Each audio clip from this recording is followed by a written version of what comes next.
This is Ryan, here to bring you another video on how to blow glass. A major reason why I decided to make these videos years ago, and even now, is because I wanted people to see how easy it is to actually do these techniques.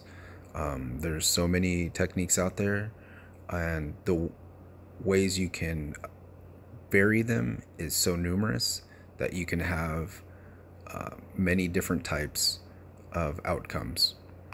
With that being said, one of my favorite techniques has always been using silver, whether it's on a tube, on a rod, however you decide to use the silver fume. It's a great technique and you can get gorgeous outcomes out of it. The first time I really even saw someone do a silver fume technique was in Eugene, and I watched Snodgrass do it. He was making some skull marbles, and it was quite a while ago, and ever since then I fell in love with that silver fume technique. So here I am heating up the tube, and I am applying some of the silver fume, and I do this over and over and over. I don't skimp on the silver fume whatsoever. As you can see, the tube itself is really brown. That is the silver fume, and I keep going at it and really try to make sure that I can get it in there. In doing the silver fume technique, a really big part of it is getting the silver to adhere onto the glass.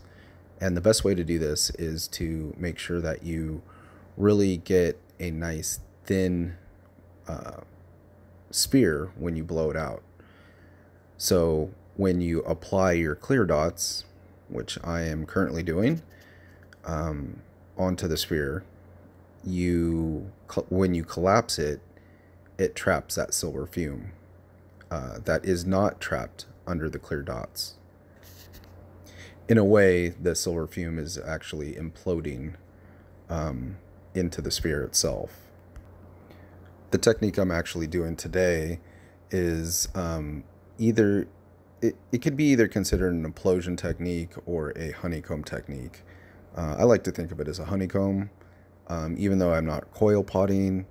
It's a dot on dot action.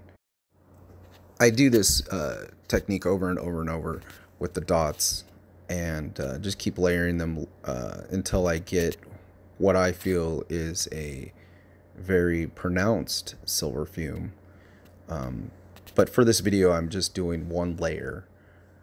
For this actual pendant, I believe I did 4 layers of silver fume. So once you put down the dots, you then need to really melt those dots in. So they do partially implode, but again, I consider it a honeycomb, and the more heat you can get, the better. Getting those dots melted in is essential. So you melt them in a little bit, blow them back out, melt them in a little bit more, and then keep blowing them back out. So that's what I'm doing right now. I won't lie, it does take a little practice, but once you get it down, it's an easy repeatable technique. You can really vary up this technique once you're done laying down all your dots by backing it with different colors.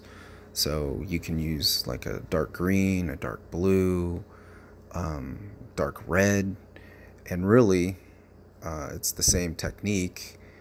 All you're really doing is changing the background. So here I am, done with the that first layer of dots. So I'm gonna go ahead and add a little bit more to get a little more in-depth look to the dots before I actually do one more layer of fume. And then I'm going to go ahead and melt these dots in also. Getting these next layer of dots on top of the current layer is very important. You want them to align. I actually make these dots a tad bit tinier than the dots that I have already melted in. And as you can see, the silver fume is still quite visible on the sphere of the glass tube. So that's a good sign that I heavily fumed it enough, which is really important if you want a silver fume pendant. Another thing to keep in mind is what size do you want your pendant to be. So obviously the more dots you layer down, the larger the pendant will be in the end, because you're adding more and more glass to it. So also keep that in mind. Think about what rod size you want to start off with when you want to make the dots, and then how many dots will you actually end up adding, how many rows of dots. I tend to like bigger pendants. I tend to like making larger pendants, so I end up with larger rods and more layers. So in the last step here, what I'm doing is I'm really trying to get those dots melted in again. Turn up the flame, get it nice and hot, burn my retinas out a little bit, give it a little puff, try and keep the sphere intact, keep spinning it, and there we go. So I'm pretty much close to being done at this point with my initial layer of dots and silver fume, or I should say silver fume then dots. So I have a nice good sphere. I'm going to blow it out a little bit more just to make sure that it's nice and thin, checking it. And then I just do this on my own. I do like adding one extra layer of silver fume before I go and do another layer of silver fume.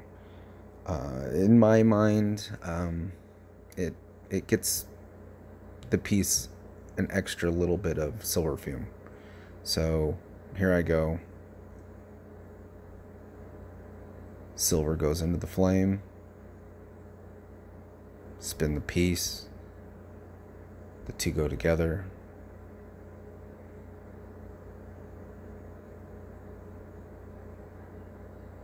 And that is pretty much how I do a silver fume honeycomb pendant.